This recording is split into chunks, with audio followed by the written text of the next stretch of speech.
Shalom. Lagi shalom. Berikan salam kiri kanannya kepada Tuhan Yesus baik hari ini. Amin.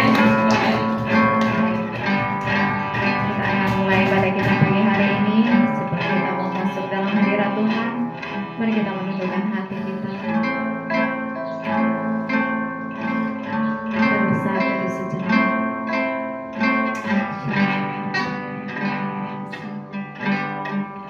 Terima kasih Bapa, terima kasih Yesus, terima kasih Allah Roh Kudus. Kami bersyukur buat pagi hari ini Tuhan, Engkau masih memberikan kesempatan bagi setiap kami untuk boleh datang ke bait-Mu yang kudus, menikmati hadirat-Mu. Ampuni setiap kami ya Bapa, agar kami layak memuji dan menyembah Engkau pagi hari ini. Dan mengambil alih hati dan pikiran kami ya Roh Kudus. Ambil alih seisi ruangan ini oleh kuasa-Mu di dalam nama Yesus. Haleluya. Amin.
Tuhan pasti akan terjadi dalam kehidupan kami jika kami percaya dan beriman sepenuhnya, karena Tuhan Engkau Allah yang setia. Engkau akan menepati janji-janji-Mu Tuhan tepat pada waktunya. Terima kasih Bapa yang baik, yang berkati seluruh rangkaian ibadah kami pagi hari ini, dari awal hingga akhirnya. Dalam Engkau Allah Roh Kudus yang bertata di atas setiap pujian kami, Engkau yang mengawal setiap kami, bila sukacita kami penuh dalam ibadah hari ini. Terima kasih Bapa yang baik, yang berdoa buat saudara-saudara kami yang masih belum sampai di tempat ini Tuhan. Apapun keberadaan mereka, Engkau yang maha tahu. Engkau yang mengantarkan setiap langkah-langkah kaki mereka untuk boleh datang bersekutu bersama di tempat ini. Terima kasih Bapa yang baik. Segala kuasa kegelapan, roh jahat, intimidasi iblis dalam bentuk apapun yang hendak mengganggu ibadah kami hari ini, kami bersepakat, kami bersahati, kami usir, kami tangking di dalam nama Yesus. Kau menyadari ruangan ini. Kami hanya izinkan kuasa dari Roh Kudus mengalir memenuhi setiap hati kami. Di dalam nama Yesus, setiap kita yang siap bersorak-sorai memuji nama Tuhan, sama-sama katakan Amin. Amin.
selain Engkau Tuhan, yang bisa menikmati hadirat-Mu saat ini Tuhan.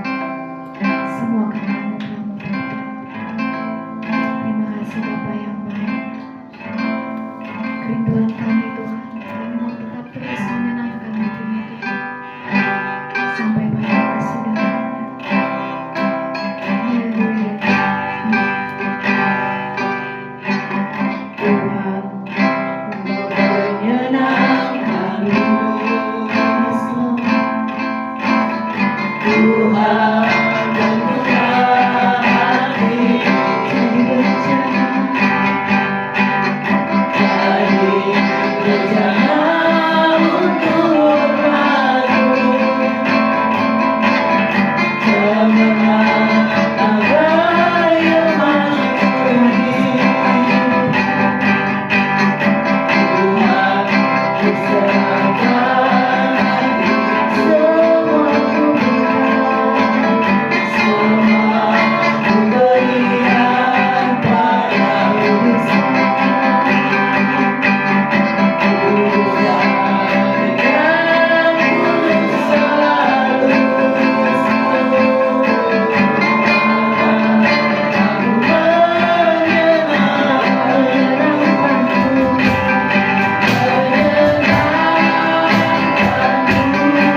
Shalom. Shalom. Terima kasih Tuhan. Terima kasih Roh Kudus yang baik. Pagi hari ini kami memuji menyembah. Tujuan hidup kami hanya satu, menyenangkan hati Tuhan. Terima kasih Bapa. Pujian penyembahan kami, bertahtalah di atasnya. Bertahtalah di atas pujian penyembahan kami ya Allah. Dalam nama Yesus Kristus. Sebentar kami mau mendengar firman Tuhan. Saat ini Roh Kudus bertahta, berkarya, melakukan segala perkara-perkara yang kami tidak bisa katakan, yang kami tidak bisa lakukan, yang tidak bisa kami lihat. Tapi Roh Kudus sanggup melakukannya. Berbicaralah, berkata-katalah, perkataan yang kami bisa mengerti, supaya kami bisa melakukannya seperti yang Roh Kudus mau atas kehidupan kami. Nama syikatalah dalam nama Yesus. Ubah lidah bibir hamba, pikiran hamba, hati hamba ini, yang dari debu ini, ubah menjadi kepunyaan Roh Kudus sepenuhnya. Lidah bibir, hati, pikiran, dan tubuh dan jiwa roh ini, Roh Kudus, supaya hamba bisa berkata-kata seperti yang Roh Kudus mau. Hanya perkataan Roh Kudus yang kami mau dengar, yang kami mau taati, yang kami mau pakai di dalam kehidupan kami. Pikiran manusia, hati manusia, kami tolak semuanya dalam nama Yesus. Terima kasih Bapa. Segala puji, syukur, hormat, kemuliaan hanya bagi Tuhan di tempat maha tinggi. Haleluya. Amin.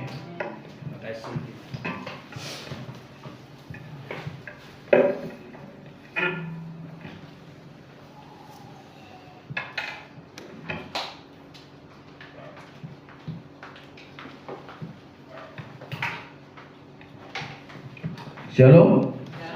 Selamat pagi menjelang siang.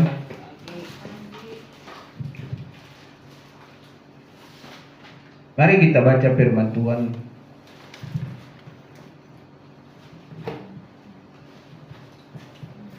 Di dalam Roma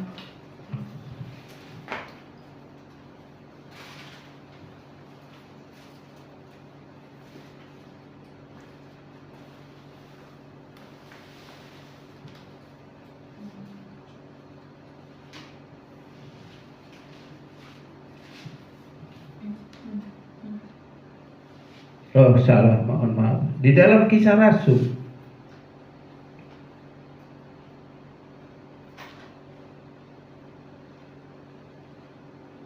Kisah Rasul 24 ayat yang ke-5.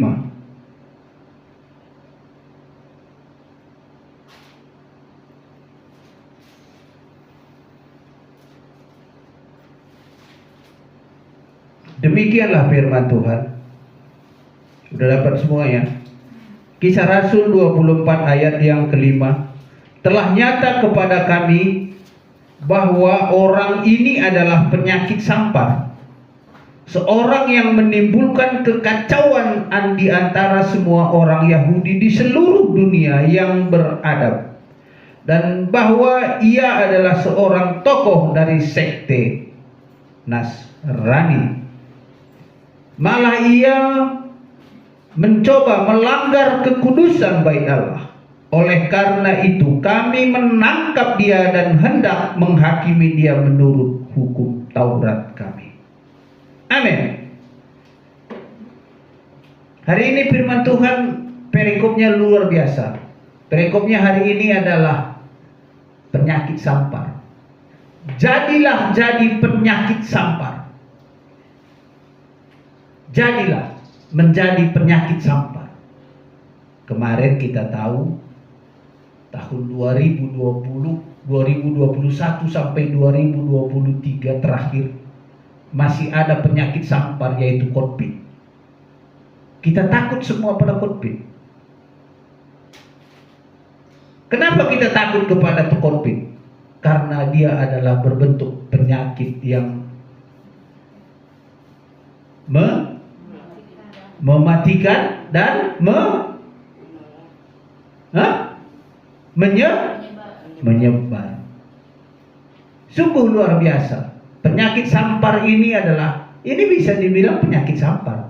COVID kemarin adalah penyakit sampar yang sangat ditakuti oleh semua manusia yang ada di bawah kolong langit ini. Mereka takut sama COVID. Kenapa takut? Karena dia mematikan. Karena dia menyebar luas. Karena dia bisa berjangkit berpindah-pindah kepada orang-orang. Siapa yang dekat? Nah, awas. Berarti berbahaya. Penyakit sampar artinya di sini adalah penyakit yang sangat ditakuti oleh manusia. Kita tahu kisah Rasul ini adalah kisah para rasul-rasul. Bagaimana kisah para rasul ini, bagaimana rasul-rasul ini melayani Tuhan. Bagaimana kisah rasul ini melakukan segala kegiatan mereka dengan melayani dan melayani umat-umat Tuhan, baik non yang percaya dan non Yahudi dan Yahudi sendiri mereka layani. Jadi di sini dia berkata bahwa, sekali lagi saya baca, telah nyata kepada kami, ini dari orang Yahudi, orang Israel yang ada di zaman itu, berkata kepada para Felix, ini adalah imam besar, dia adalah sebagai turunan dari Roma yang memimpin, yang mengawasi bangsa Israel, karena waktu itu Israel dijajah oleh Roma. Dia berkata di sini bahwa orang ini adalah penyakit sampar, seorang yang menimbulkan kekacauan di antara semua orang Yahudi di seluruh dunia yang beradab, dan bahwa ia adalah seorang tokoh dari sekte Nasrani. Di sini intinya. Rasul Paulus membuat satu kehebohan di zaman itu. Dia menularkan penyakit-penyakit mengenal Kristus. Wow. Keren kan Rasul Paulus ini? Dia bisa dikatakan menjadi penyakit sampar. Berarti dia ini penciptanya penyakit sampar ini. Kalau zaman sekarang 2000, dia ini penyebar penyakit COVID. Kenapa? Penyakit sampar yang dibawa oleh Rasul Paulus nggak ada obatnya. Cuma satu obatnya, percaya atau tidak. Percaya, selamat. Tidak percaya, selesai. Itulah yang ditebarkan Rasul Paulus di sini. Arti penyakit sampar yang sesungguhnya adalah penyakit yang dibawa oleh Rasul Paulus ini adalah penyakit keselamatan bagi, dia berkata, dunia. Puji Tuhan. Rasul Paulus memberitakan firman Tuhan ke Asia melalui tangan yang memanggil-manggil dia ke sini, dan tersebarlah penyakit sampar tadi yang dibawa oleh Rasul Paulus. Penyakit sampar ini apa? Penyakit sampar ini adalah sesuatu yang sangat ditakuti manusia. Kalau penyakit COVID, kalau zamannya Rasul Paulus, orang-orang Yahudi sangat menakuti. Sama dengan waktu Petrus berkhotbah di loteng Yerusalem. Sekali dia berkhotbah, kami tidak mabuk karena ini pagi-pagi masih jam 9. Kami tidak mabuk bapak-bapak. Kami tidak mabuk ibu-ibu. Tapi karena Roh Kudus yang menggerakkan kami, yang berkata-kata melalui lidah bibir kami, maka kami seperti orang mabuk. 3.000 orang bertobat. Sekali perkataan dipenuhi Roh Kudus, 3.000 orang bertobat. Penyakit sampar.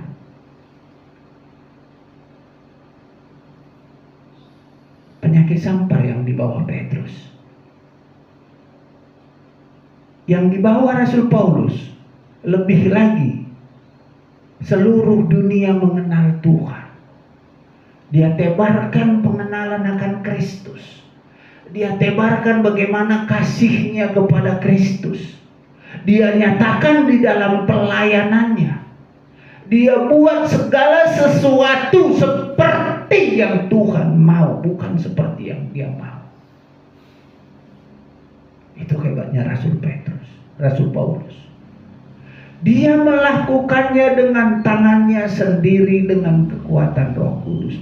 Artinya segala sesuatu yang dibutuhkan di dalam pelayanannya melalui karya-karya tangannya.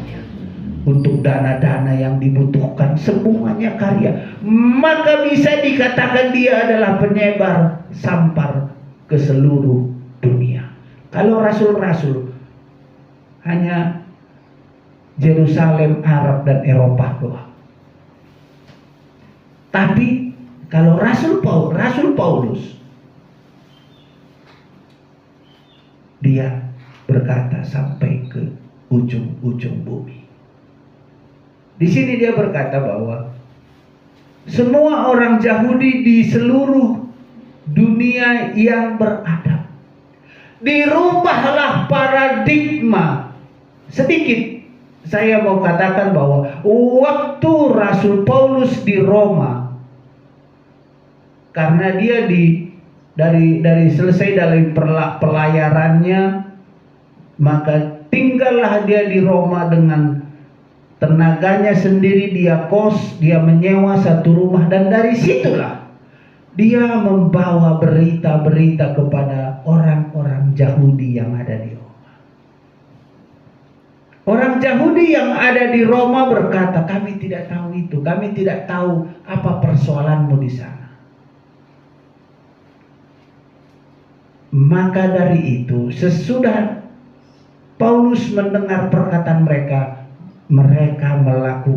mereka berjalan sendiri, menelusuri jalan-jalan, mengambil sikap, mencari di mana sinagoge yang ada untuk mereka memberitakan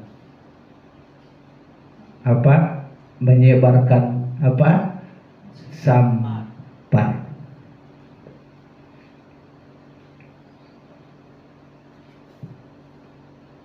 Puji Tuhan, hari ini kita masih bisa mendengar penyakit sampar. Di zaman dahulu sudah ada penyakit sampar. Berarti kemarin kalau ada COVID, itu juga penyakit sampar. Berarti akan terus ada gejolak yang baru yang tidak bisa diprediksi oleh manusia. Apa yang terjadi di tahun-tahun ke depan, tidak ada yang bisa prediksi. Baik soal penyakit, baik soal apapun. Tidak ada manusia yang bisa memprediksi apa yang terjadi dalam tahun 10 tahun ke depan, 20 tahun ke depan, dan 100 tahun ke depan. Gak ada yang tahu. Tapi yang tahu ada satu hal yang paling benar adalah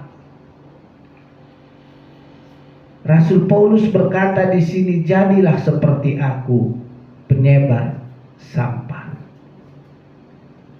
Rasul Paulus berkata kepada kita di tempat ini adalah, buatlah dirimu menjadi penyakit sampar bagi keselamatannya.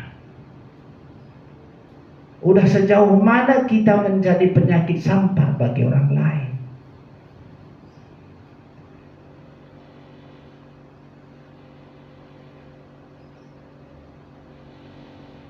Apakah kita Kita pegang aja penyakit sampar itu, kita tidak mau tularkan.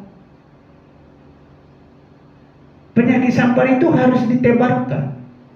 Firman Tuhan itu harus ditebarkan. Pengenalan akan Kristus itu harus orang tahu. Supaya apa? Penyakit ini akan melanda ke seluruh dunia. Mungkin dia sudah mengenal Kristus, tapi dia belum sepenuhnya menjadi pengikut Kristus. Maka daripada itu Rasul Paulus berkata kepada kita hari ini, mari, jadilah menjadi penyakit sampar. Buatlah segala sesuatunya menjadi berubah di dalam kehidupan mereka. Siapa yang merubah? Penyakit sampar yang ditularkan oleh kita. Roh Kudus, pengenalan akan Kristus yang kita perkatakan kepada mereka. Kapan mereka? Itu urusan Tuhan, bukan urusan kita. Bagian kita hanya menebarkan virus. Virus apa? Virus pengenalan akan Kristus. Hanya virus membawalah damai sejahtera bagi dunia. Virus ini membawa damai sejahtera bagi dunia. Virus ini yang ditebarkan Rasul Paulus membawa keselamatan bagi umat manusia. Sekarang pertanyaannya, kalau kita sudah baca firman Tuhan ini, sudah berapa besar virus yang ada dalam kehidupan kita? Karena ini virus keselamatan, bukan virus penyakit. Virus yang ditebarkan oleh Rasul Paulus itu adalah virus keselamatan bagi semua umat manusia. Virus ini harus ditebarkan. Kenapa? Karena virus ini adalah satu-satunya virus yang bisa membawa orang selamat. Jadi apa artinya? Hari ini pertanyaannya di dalam kehidupan kita, kalau kita sudah punya virus, apakah virus ini kita simpan? Atau virus ini kita tebarkan, kita bagikan menjadi virus bagi orang-orang yang belum mengenal Kristus. Biarlah virus ini membawa damai sejahtera bagi bangsa-bangsa. Biarlah virus yang ada di dalam kehidupan kita ini. Kalau virus COVID kemarin, satu orang bisa mengenai ratusan, seberapa banyak dia punya berinteraksi dengan manusia, bisa kena semua. Jadi, sekali lagi pertanyaannya, seberapa sering kita berinteraksi dengan manusia tentang virus keselamatan? Apakah virus keselamatan ini hanya sebagai kata-kata? Dia tidak disebarkan, dia tidak menulari. Virus ini harus disebarkan dan harus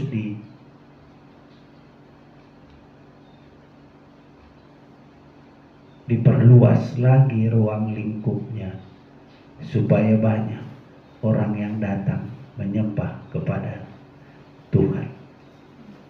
Dan ayat yang ke-8, sebab orang-orang Saduki mengatakan bahwa tidak ada kebangkitan.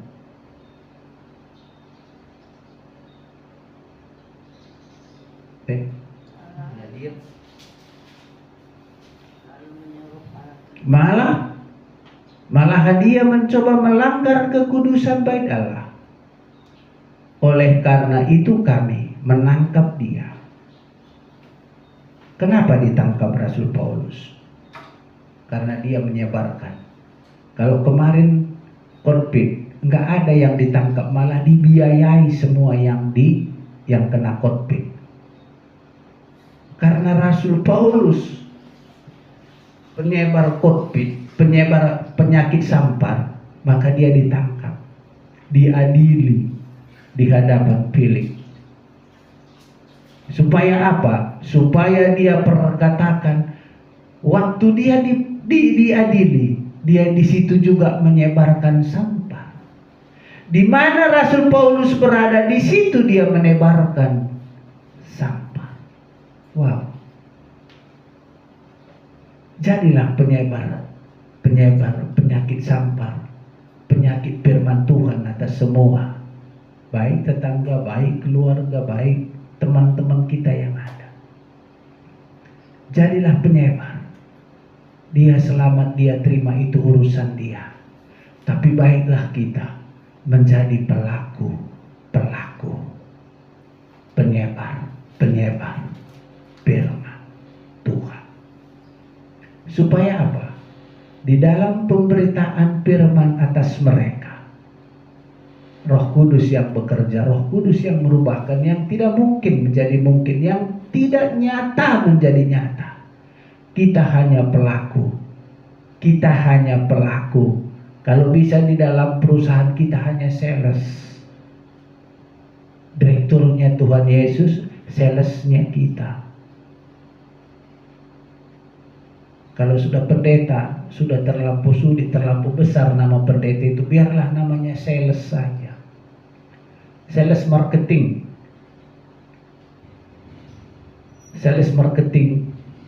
Oh iya, aku teringat juga dulu salah satu waktu belum menikah, aku pernah jadi sales marketingnya asuransi Bumi Putra, dan pernah juga sales marketingnya Bumi Asih Jaya. Pernah. Dulu waktu itu kantornya kami di Juanda, itu di Jakarta Pusat, dekat Seknek. Di belakang Seknek lah, Jalan Insinyur Juanda itu dekat Seknek, dekat Gambir sana. Apa yang kami kerjakan? Menawarkan asuransi kepada orang yang kami kenal dulu, dan orang-orang yang ada di bis kami kenalkan dulu. Oh, ini asuransi apa? Bumi Putra. Kami perkatakan, kami bawa dokumennya untuk mempresentasikan semua alat peraga yang ada dari Bumi Putra, dan kami bawa itu dalam tas. Untuk apa? Untuk mereka membeli, untuk mereka berlangganan dengan Bumi Putra. Karena sales marketing. Hari ini saya mau katakan, jadilah kita sales marketingnya, penebar penyakit sampar bagi semua orang.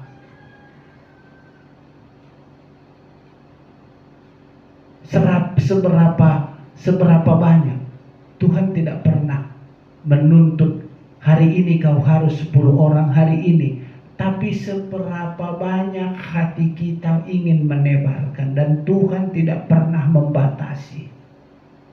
Roh Kudus tidak pernah membatasi, tapi Roh Kudus memberikan kekuatan kepada kita. Siapapun yang menyebarkan, ingat, siapapun yang menyebarkan penyakit virus ini, Roh Kudus pasti berikan kekuatan. Dimanapun kita berada.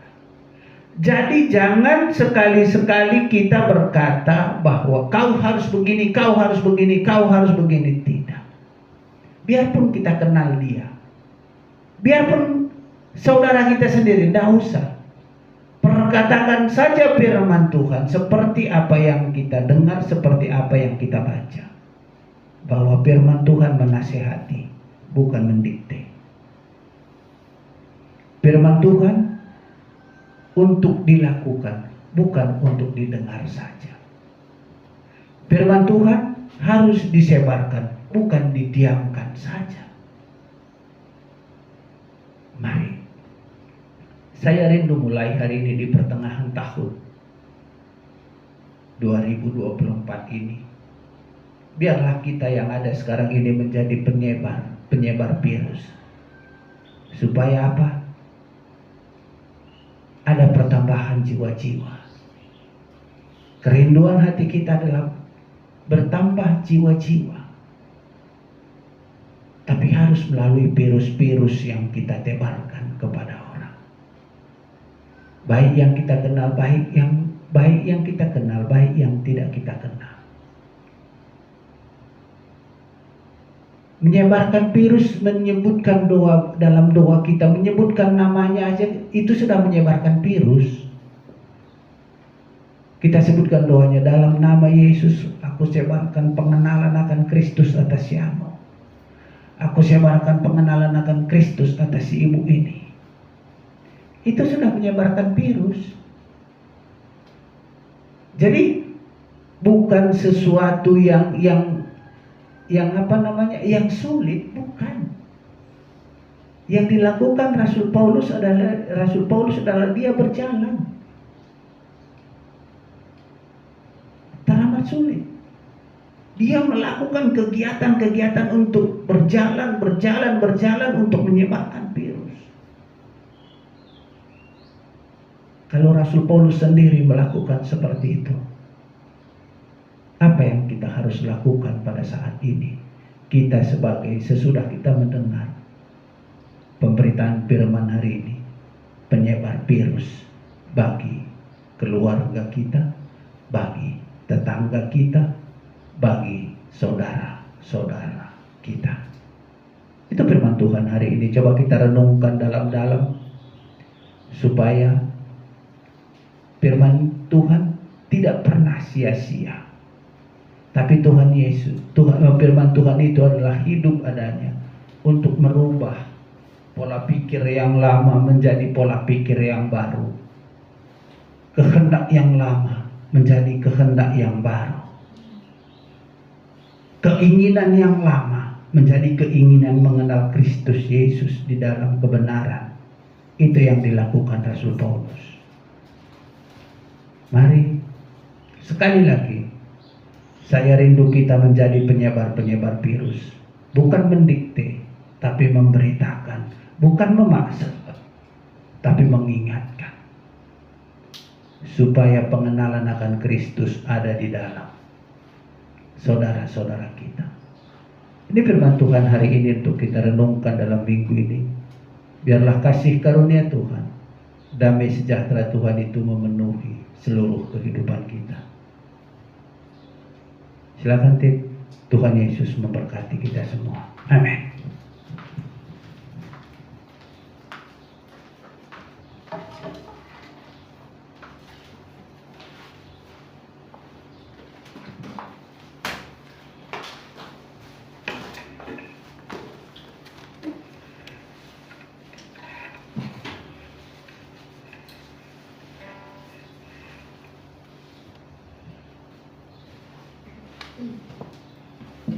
Mari kita bersatu dalam doa. Terima kasih Bapa yang baik, kami bersyukur juga pagi hari ini Kau mengingatkan kami untuk boleh menjadi perpanjangan tangan Tuhan mengabarkan setiap Injil. Kau bantu kami ya Roh Kudus untuk boleh mengambil bagian dalam penginjilan ini. Kau menambahkan kepekaan bagi setiap kami untuk boleh mendengarkan kehendak Tuhan dalam kehidupan kami, untuk boleh tetap terus melayani Tuhan. Terima kasih Tuhan, hamba-Mu sudah menyampaikan firman-Mu. Berkati dalam pelayanan di tempat ini. Berikan kekuatan, berikan hikmat, manfaat, umur yang panjang, kasihan yang sempurna daripada Tuhan menjadi milik bagian beliau. Dan digenapilah setiap janji-janji firman-Mu Tuhan dalam pelayanan di tempat ini. Dan kami berkati keluarganya, anak cucunya di dalam nama Yesus. Terima kasih Bapa yang baik. Jika sebentar kami akan memberikan yang terbaik bagi-Mu. Berkati setiap tangan-tangan yang memberi pelayanan berkati dalam pelayanan, dalam usaha, dalam pekerjaan, apapun yang dikerjakan tangan kanan dan tangan kiri kami, Tuhan buat berhasil di dalam nama Yesus. Haleluya. Amin. Berikan persembahan di jalan dan menaikkan pujian.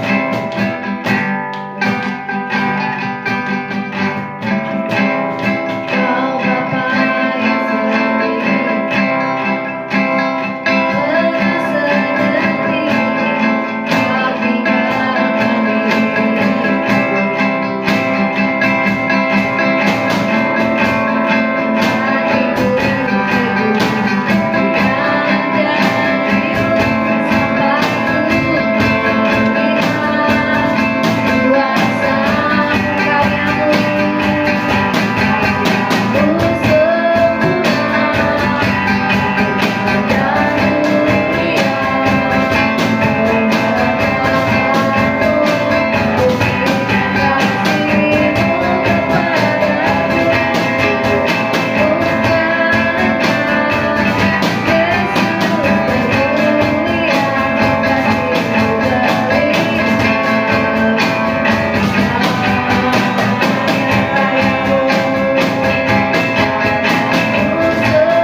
memberkati ibadah gerejamu di tempat ini boleh berlangsung sampai saat ini Tuhan. Kami ucap syukur Tuhan undang kami sebagai hamba Tuhan, anak Tuhan, untuk berdoa bagi bangsa kami Tuhan. Kami bersyukur kami ada di bangsa Indonesia. Kami berdoa Tuhan, biarlah lawatan Tuhan terjadi di bangsa ini Tuhan. Bertambah orang yang percaya kepada Engkau Tuhan, dari penduduk Indonesia di dalam nama Yesus. Kami bersyukur Roh Kudus, teruslah berkuasa bergerak atas bangsa ini Roh Kudus. Biarlah roh pengenalan akan Tuhan itu terjadi saat ini atas Indonesia. Di dalam nama Yesus kami berdoa kepadamu Tuhan, kami bersyukur Roh Kudus. Terima kasih Tuhan. Kami berdoa juga dari tempat ini untuk bangsa Indonesia, bangsa yang kami cintai Tuhan. Kami berdoa untuk pemerintahan dari pusat sampai daerah, Bapak Presiden, Wakil Presiden, para menteri, bahkan MPR, DPR, DPD Tuhan, sampai kepada jajaran terendah. Kami bawa mereka di dalam doa kami. Bila roh takut Tuhan ada atas mereka dalam nama Yesus. Kiranya Tuhan yang memberikan mereka kekuatan untuk melakukan segala tanggung jawab, untuk boleh membangun Indonesia ini Tuhan semakin sejahtera dalam nama Yesus. Terima kasih Tuhan. Kami bersyukur untuk Tuhan yang memberitakan firman-Mu lewat hamba-Mu Pak Tom. Biarlah Tuhan lewat Roh Kudus kami dimampukan menjadi utusan-utusan Tuhan untuk menyampaikan kabar keselamatan bagi keluarga kami, bagi orang-orang sekitar kami, bagi banyak orang Tuhan yang belum menerima keselamatan dari Tuhan. Kami tahu ada Roh Kudus yang memampukan kami menjadi pelaku firman di dalam nama Yesus. Ampuni kami Tuhan kalau selama ini kami juga belum maksimal untuk melakukan pemberita firman-Mu Tuhan. Ampuni kami Tuhan. Terima kasih Tuhan. Kami berdoa untuk hamba-Mu Pak Tom yang sudah menyampaikan isi hati Tuhan. Biarlah bertambah-tambah hikmat pengayuan yang dari Tuhan. Tuhan pakai dia Bapa di akhir dari zaman ini, penyampai firman-Mu Tuhan. Maka jemaat-Mu Tuhan semakin mengenal Engkau lewat pemberitaan firman-Mu. Bahkan jiwa-jiwa yang belum, mereka akan mengenal firman-Mu lewat hamba-Mu di dalam nama Yesus. Tuhan memberkati penggembalaannya, Tuhan memberkati hidupnya Tuhan. Diberkati Tuhan secara rohani jasmani di dalam nama Yesus. Kami berdoa juga untuk istri, anak-anak, mantunya Tuhan. Biarlah selalu Tuhan dalam perlindungan Tuhan. Apapun yang mereka kerjakan hari-hari di hidup mereka, Roh Kudus menolong. Bahkan Tuhan yang memberikan kepintaran buat cucunya, Tuhan yang memberikan Tuhan keberhasilan untuk anak-anak yang bekerja, mantunya di dalam nama Yesus. Terima kasih Tuhan. Kami bersyukur Tuhan Yesus. Kami ada di kota Depok Tuhan. Kami bawa pemimpin di kota Depok ini Tuhan, wali kota dan wakil wali kota serta jajarannya Tuhan. Biarlah senantiasa juga Tuhan karuniakan mereka hati yang takut akan Tuhan. Biar mereka boleh melakukan tugas mereka Tuhan dengan Tuhan Yesus punya integritas, ya di atas ya, tidak di atas tidak, dalam nama Yesus. Kami bersyukur Tuhan. Dan biarlah kota Depok ini Tuhan semakin nyata kemuliaan Bapa, karena banyak orang yang berdoa Tuhan untuk kota Depok ini, anak-anak Tuhan, gerejamu. Kami percaya Tuhan penggenapan firman terjadi di dalam nama Yesus untuk kota Depok. Kami bersyukur Tuhan. Kami berdoa Tuhan pakai kami siang hari berdoa untuk umat pilihan-Mu Israel. Biarlah Tuhan mereka yang belum percaya kepada Engkau Tuhan Yesus sebagai Tuhan Juru Selamat, kami berdoa biarlah Roh Kudus menjamah melawat mereka Tuhan saat ini. Dan kami berdoa damai sejahtera atas Israel. Inilah syukur kami Tuhan, permohonan kami siang hari ini. Haleluya, amin.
Sebelum kita mengakhiri ibadah kita pada siang hari ini, arahkan kedua tanganmu ke sorga yang mulia. Kiranya berkat yang daripada sorga, sukacita, damai, sejahtera berlimpah-limpah atas kehidupanmu, atas keluargamu. Tangan kiri, tangan kananmu diberkati Tuhan, membawa berkat bagi keluarga. Di dalam nama Tuhan Yesus Kristus, persekutuan dengan Roh Kudus menyertai kita. Maranatha, Tuhan datang menjemput kita di awan-awan yang permai. Mari yang percaya, sama-sama kita katakan, amin. Selamat hari Minggu, Tuhan Yesus memberkati.